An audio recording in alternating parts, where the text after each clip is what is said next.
कांग्रेस नेता पृथ्वीराज चौहान ने अमेरिका के साथ व्यापार पर बात करते करते विवादित बयान दे दिया। उन्होंने कहा कि अमेरिका ने भारत के खिलाफ व्यापार करीब करीब खत्म कर दिया है। अब ट्रंप को टैरिफ लगाने से कोई फर्क नहीं पड़ेगा। जी हां, ट्रंप भारत में वेनेजुएला जैसी घटना करें और हमारे प्रधानमंत्री का अपहरण करें, यही अब बचा है।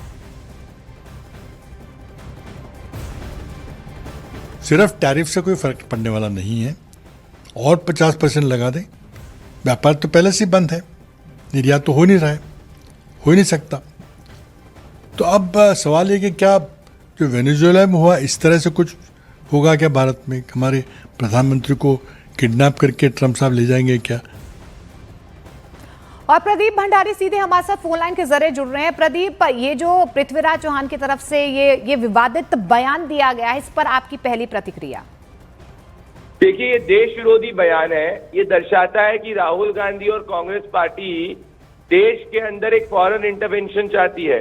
याद करिए, निकोलस बर्न के साथ मिलते वक्त राहुल गांधी ने क्या बोला था कि दुनिया भारत के लोकतंत्र की तरफ देखे। इससे ये साबित हो चुका है कि कांग्रेस पार्टी सत्ता में नहीं आ रही है तो अब वो देश के लोकतंत्र के ऊपर हमला करना चाहती है, देश में एक फॉरेन इंटरवेंशन चाहती है। ये मानसिकता एक टुकड़े टुकड़े वाली मानसिकता है। ये वही मानसिकता है जिसमें शर्जील इमाम और मुअव्वर खालिद के टुकड़े टुकड़े बयान पर कांग्रेस समर्थन करती है। ये वही मानसिकता है जिसमें अब वो ये कह रही है कि देश के प्रधानमंत्री को अगवा करना चाहिए। इससे ऐसा बयान सिर्फ वही लोग दे सकते हैं जो देश से नफरत करते हैं। इसीलिए प्रधानमंत्री नरेंद्र मोदी जी ने कांग्रेस पार्टी को मुस्लिम लीग माओवादी कांग्रेस कहा था। शुक्रिया प्रदीप, फिलहाल इस तमाम चर्चा के लिए।